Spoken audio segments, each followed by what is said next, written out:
Eh bien, nous défendons l'état de droit. Nous défendons, au contraire, un état de droit fort, avec des recours juridiques possibles, avec du débat public possible, d'être dans un état où la justice a encore son mot à dire, où le débat public peut se tenir.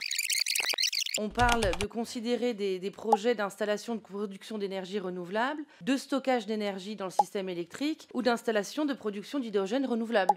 Donc à bas carbone précisé, qui serait considéré comme ayant une raison impérative d'intérêt public majeur. Donc vous êtes à l'opposé exact de ce que vous prétendez défendre au quotidien.